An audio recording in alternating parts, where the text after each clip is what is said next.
16 जनवरी को मालेगांव कॉरपोरेशन का रिज़ल्ट आया, जिसमें साफ तौर पर मालेगांव शहरियान ने मालेगांव सेकुलर फ्रंट को मैंडेट देते हुए उनका मेयर बनाए, ऐसा रुझान आया और 40 सीट मालेगांव सेकुलर फ्रंट की आई।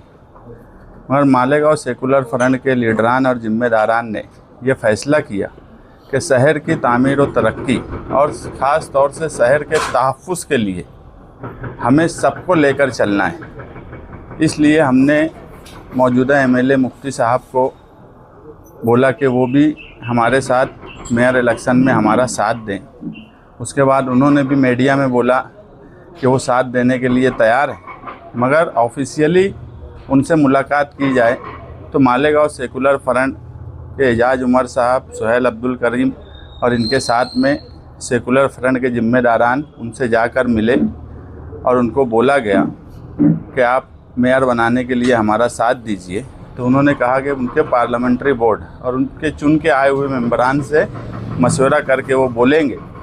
उसके बाद जो हमको मीडिया के ज़रिए जो खबरें मिली कि वो हैदराबाद गए, फिर हैदराबाद से आने के बाद महाराष्ट्र के एमआईएम के सदर इम्तियाज़ जलील साहब मालेगांव आए और उन्होंने भी मीडिया में ये कहा कि मालेगांव सेकुलर फ्रंट के वो साथ में रहेंगे।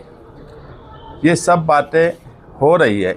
ऑफिशियली हम उनके पास एक वफ्द की शक्ल में गए, उनसे बातचीत की। मालेगांव सेकुलर फ्रंट मेयर बनाने के लिए तैयारी कर चुका है और अल्लाह के करम से हमारे पास अदद भी है मेयर बनाने का।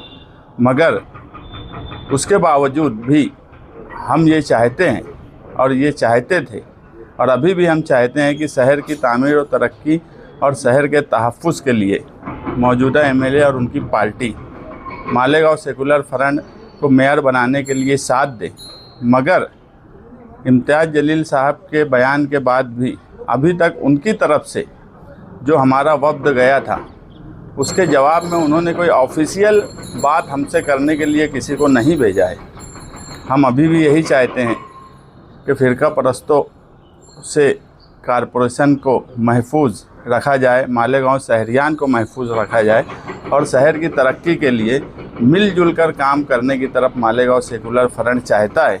और यही वजह है कि अदद होने के बाद भी हम सिर्फ ये चाहते हैं कि इस मर्तबा मालेगांव शहर के कामकाज को लेकर और जो मसाइल बार बार मालेगांव शहर के ऊपर उठते हैं, उनकी मालेगांव शहर की बदनामी की जाती है, तो इत्तेहाद के साथ मालेगांव सेकुलर फ्रंट का मेयर बने और कामकाज किया जा सके। तो पार्लियामेंट्री उनके बोर्ड की ओर से अभी तक कोई रिस्पांस नहीं आया? नहीं, अभी तक जिस तरह से उन्होंने कहा था कि ऑफिशियली कोई वफ्द भेजना चाहिए, ऑफिशियली वफ्द जाने के बाद उनकी तरफ से कोई ऑफिशियली बात करने के लिए कोई वफ्द या उनका पार्लियामेंट्री बोर्ड या उनके जिम्मेदारान हमसे अभी तक ऑफिशियली नहीं मिले। कब तक इंतज़ार करेंगे आप? इंतज़ार करने की हमें कोई ज़रूरत नहीं है। हम मेयर इलेक्शन लड़ने जा रहे हैं। मालेगांव सेकुलर फ्रंट अपना मेयर बनाने की तैयारी कर चुका है। मगर जो मैं बार बार हम मालेगांव सेकुलर फ्रंट बोल रहा है कि हम इत्तेहाद चाहते हैं और शहर की तामीर और तरक्की के लिए और ख़ास तौर से शहर के तहफ़्फ़ुज़ के लिए एक साथ हम दावत देते हैं कि एक साथ आया जाए मालेगांव कॉरपोरेशन में। मेजॉरिटी आपके पास है तो फिर मजबूरी करें? मजबूरी नहीं है, शहर के तहफ़्फ़ुज़ और शहर की तामीर के लिए हम चाहते हैं कि इत्तेहाद के साथ मालेगांव कॉरपोरेशन में काम किया जाए। क्या सेकुलर फ्रंट में कोई इंतशार है? सोशल मीडिया पर इस तरह चल रहा है कि कुछ कारपोरेटर जो दूसरों को रखते हैं। नहीं, मालेगांव सेकुलर फ्रंट में कोई इंतशार नहीं है। मालेगांव सेकुलर फ्रंट के 40 लोग जो हैं वो 40 एक साथ हैं और वो मेयर बनाने की तरफ जा रहे हैं।